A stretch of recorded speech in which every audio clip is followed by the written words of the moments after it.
दोस्ती का जादुई बगीचा। एक बार की बात है, एक छोटे से गांव में लिली, रोजी और बेला नाम की 3 सबसे अच्छी दोस्त थी। वे एक ही स्कूल में पढ़ते थे और वे स्कूल में और उसके बाद भी अपना ज़्यादातर समय एक साथ ही बिताते थे।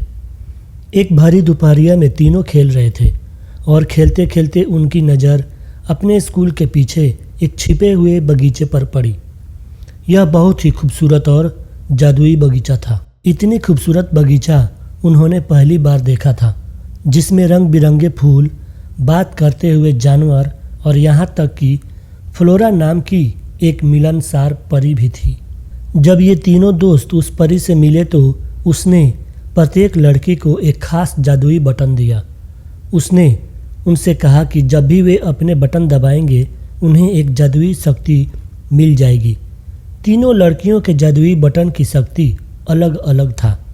जैसे लिली के जादुई बटन से मनमोहक संगीत बनाने की शक्ति दी, रोजी के बटन ने उसे लजीज खाने बनाने की शक्ति दी और बेला के बटन ने उसे किसी भी चीज़ को तुरंत डेवलप करने की शक्ति दी।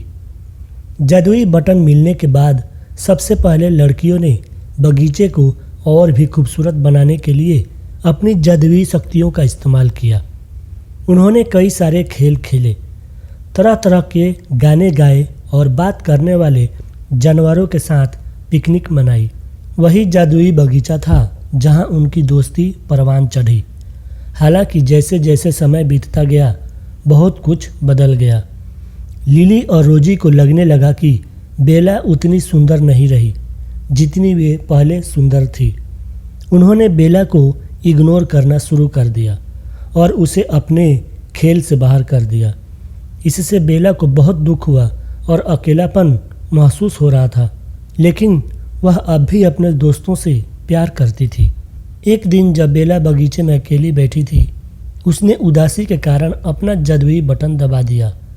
तुरंत एक खूबसूरत गुलाब की झाड़ी उग आई, जो सबसे जीवंत और सुगंधित फूलों से ढकी हुई थी। बेला अपनी नई शक्ति से आश्चर्यचकित और खुश थी। जल्द ही गांव के लोगों ने बेला की जादुई गुलाब की झाड़ी के बारे में सुना और लोग इसे देखने के लिए चारों ओर से आने लगे।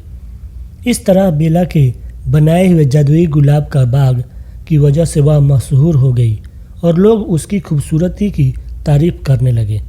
वह अपनी गुलाब की झाड़ी की देखभाल में इतनी व्यस्त हो गई कि उसके पास लिली और रोजी के लिए समय कम हो गया। धीरे धीरे बेला की तारीफ लिली और रोजी तक पहुंच गई।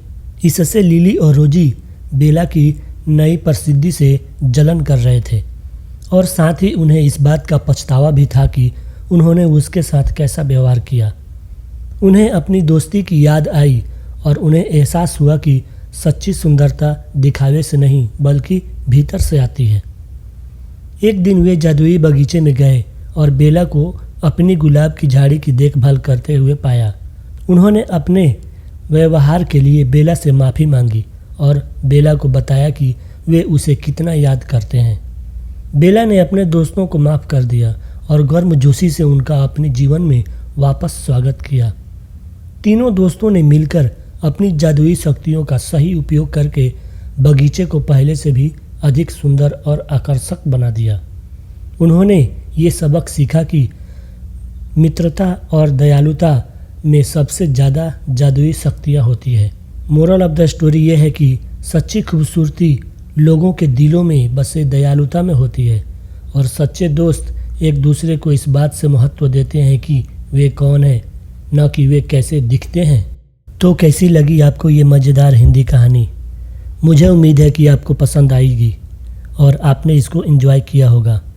अगर आपको कोई ऐसी कहानी दिखती है तो कृपया मुझे ज़रूर बताएं और अगर आपका कोई सुझाव है तो वह भी हमें कमेंट करें। मिलते हैं अगले वीडियो में, तब तक के लिए धन्यवाद।